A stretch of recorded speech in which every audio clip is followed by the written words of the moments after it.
very impressive. I mean, you got to admire somebody that would that's her husband's shoes. It's very impressive.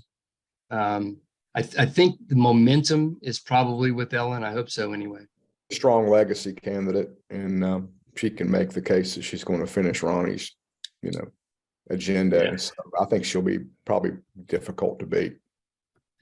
She sounds like Ronnie, with a female voice, articulate and driven and very confident.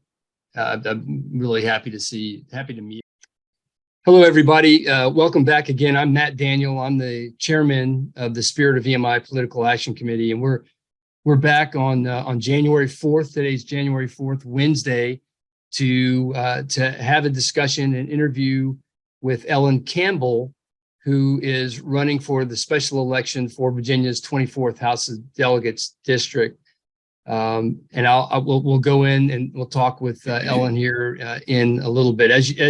Anybody who's followed the stuff that the Spirit of VMI has been doing for the last couple of years might be familiar with the series of interviews that we've done across the spectrum of candidates, and we'll intend to do the same thing for the 2023 elections. This is a wrap up of the 23 or 22 elections, really, in special elections. We did one a couple of weeks ago for Kevin Adams running for Senate down in Virginia Beach, and now for Ellen, who is running to replace her husband, who passed away, who was a great friend of the Spirit of VMI. So welcome, Ellen Campbell. Thank you for being here.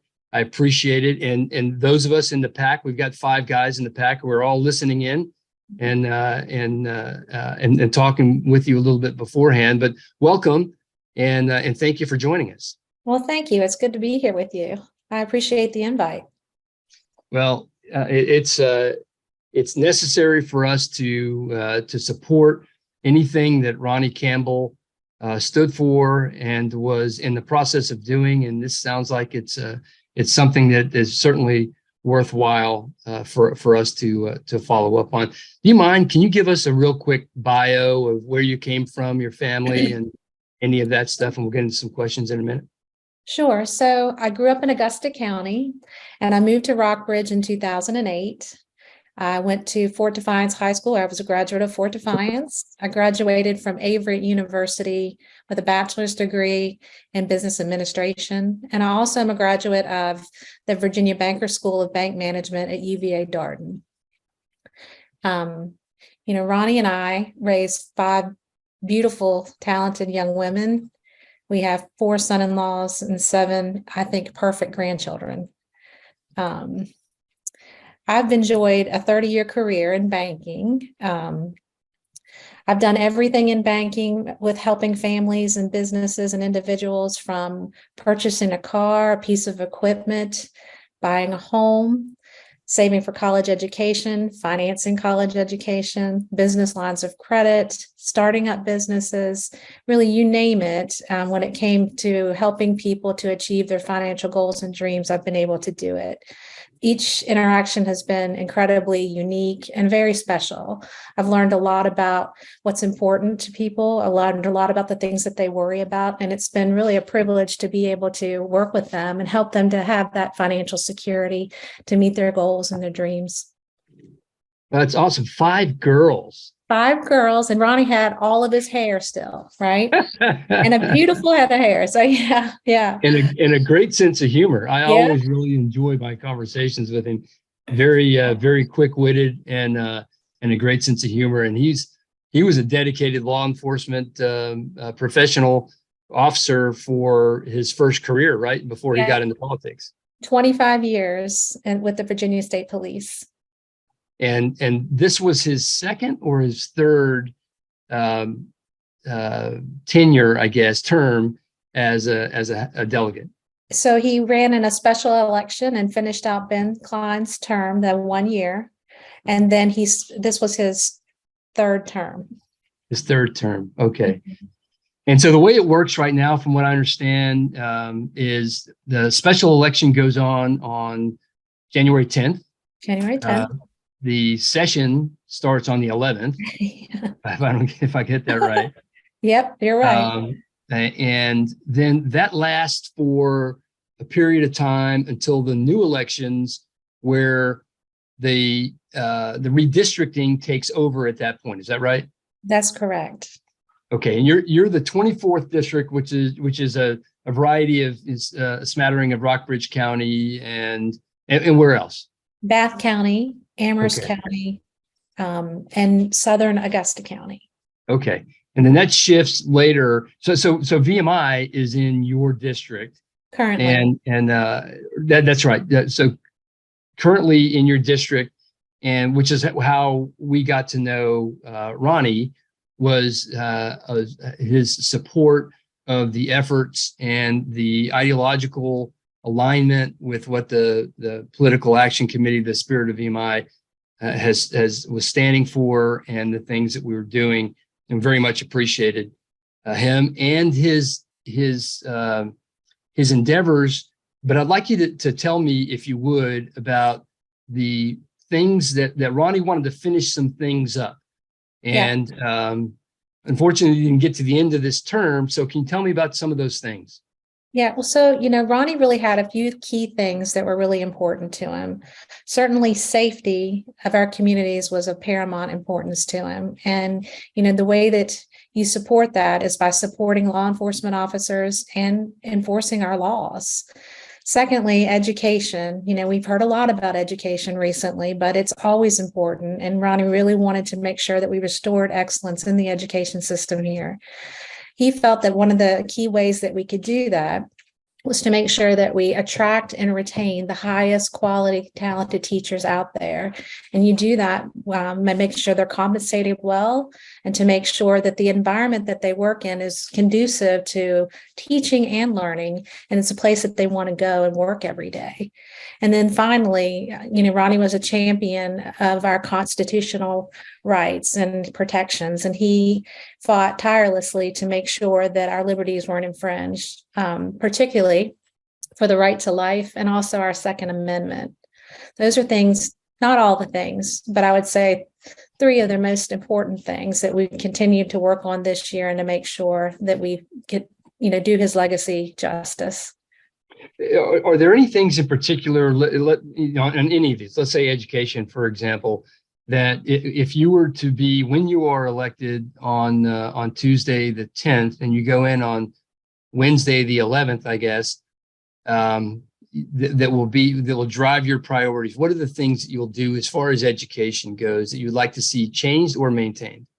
So I think when it comes to education, we really need to go back to the basics. It's important that we teach our children how to think, not what to think. And I think that having our parents to be in the center of the educational circle is really important. Parents really should be participating and being a driving force in that. Recently, if you look at the SOL scores in Virginia, they're going down. It's not a trend that we should be proud of. We need to look at that and look hard at that and try to figure out why that's happening. We're also seeing a lot of students in rural communities that are leaving the rural communities and going to more urban communities because they have better educational opportunities. That's something that, I think should not be happening.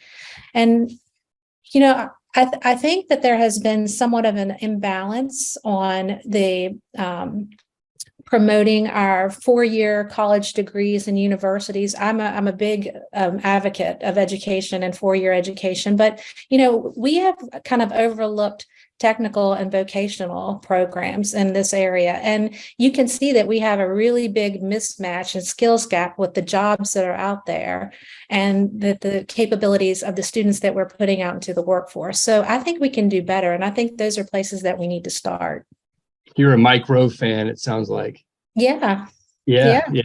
So vocational and technical education is something we really need, and we need it now. What do you think about law enforcement safety in the state right now, and our take and our approach that has been toward supporting law enforcement, especially in the big cities?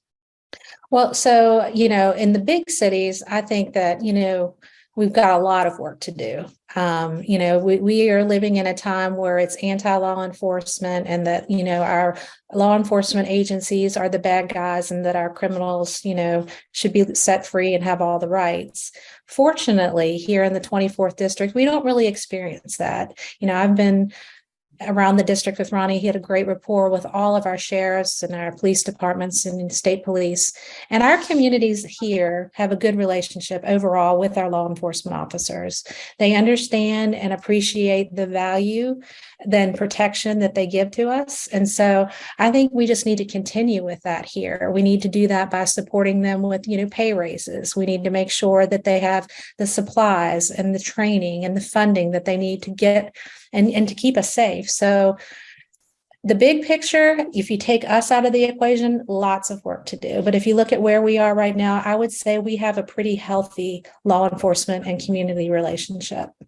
Well, I did notice that, and I live in Rockbridge County. I live in Lexington, just outside of Lexington, and the relationship between the citizens and the sheriff's department specifically is really, really good. Really good.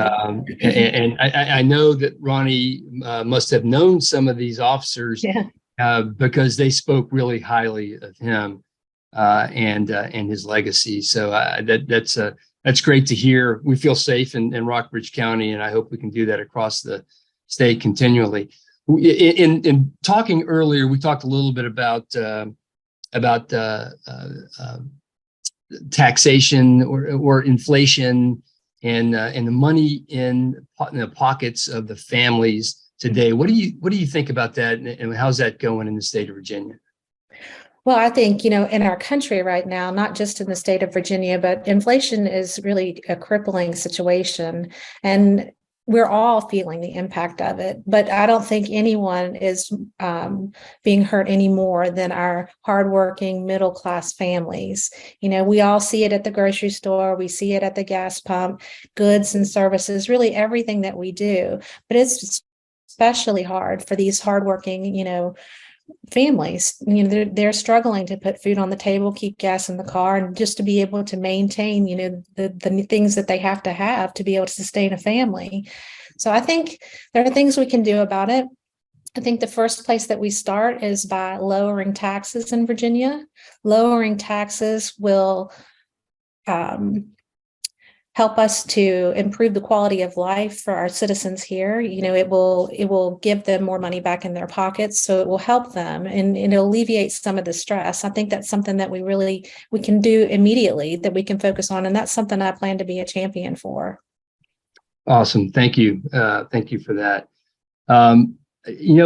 We had just a few topics we want to talk about. I think we've talked about most of those, or all of those, really, except for VMI. We're a political action committee. We stand for the legacy values of VMI. We think VMI has been treated unfairly in the national media, in the Virginia legislature, to include the previous governor.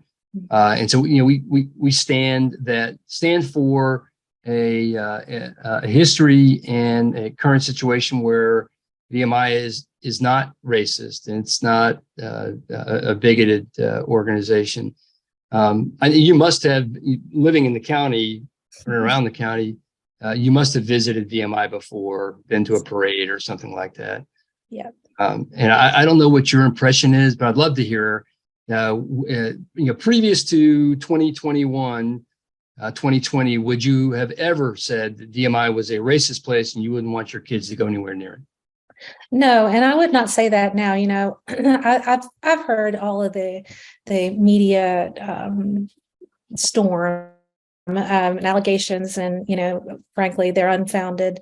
I've had a very different experience from living here and working, and with people who are alumni. Some of them are my greatest friends. I've watched countless numbers of cadets, from the rat line through graduation. And, my experience has been completely different than what they're portraying right now. And I've seen VMI, actually, in my view, make an equal playing field for the students. And they do that by expecting hard work and asking them to work together and to help one another, to support one another and rely on one another to be successful. And to me, there's nothing systemically racist about that. In fact, I feel like it is the exact opposite, and we could all learn a great deal from VMI. Well said. I don't know what what better way to say it. I think when we go back, we're going to chop some of those words and use them in our own. We're putting out a newsletter here by the end of the week, and we're going to one of the gentlemen who are on here is our newsletter editor, and I'm sure that we'll have some quotes from what you just said. Well, would you like to add anything else about the race, about the get out the vote? How do you feel about it, or anything else you want to talk about? Well, so I'm really excited about the opportunity. It's humbling. I do think that it is important that we continue to make sure that the conservative values of this area are represented. I look forward to being able to serve everyone in the 24th district, even though it'll be for a limited time. But, I'll still live in Rockbridge County and if in the 36th district, if and when that comes to fruition, while VMI proper won't be in that district, I'll still be a great friend of VMI. So I look forward to spending a lot of time with you. We very much appreciate you spending, first of all, picking up the mantle and carrying on Ronnie's legacy. We're humbled. We are humbled by the effort that you're showing here and the obvious ability that you have to pull the job off. And we're really looking forward to you winning this and pressing on with it. So I had the greatest teacher, that, and so my mentor was one of the finest men. So I'm sure, yes, I know he was a fine man. I'm sure that mentorship went both ways, but God bless Ronnie and God bless you. And I'd like to just say it now that the spirit of VMI looks forward to supporting and endorsing Ellen Campbell for the 24th House of Delegates district. And then if she so chooses to run for the 36th, we look forward to having that conversation, doing the same thing for her in the 36th district as well. But first things first, let's take care of the alligator that's closest to the boat and win this thing on Tuesday the 10th. Everybody who sees this and listens to it, get out to vote. Go to your closest firehouse or voting place and cast that ballot in the special election for Ellen Campbell. Thank you very much, Ellen. Appreciate it so much. And thank you, Jarrett, who's one of your son-in-laws who set this up for us too. So very much appreciate it. I sure will. Thank you guys so much. It was good talking with you. Yes, ma'am. Have a good evening. Have a good evening. Thanks. Thank you. Good luck to you. Tell everyone to vote. Yes, Yes, ma'am. ma'am. All right. You guys got anything else to say that I can clip and put in? Can't add anything to that. Right. Okay. Well, hey, thanks for your support tonight, fellas. I'll get right to this and then we'll talk to you. We'll talk soon. Thanks, Sweet. Matt. Night, guys. Good night.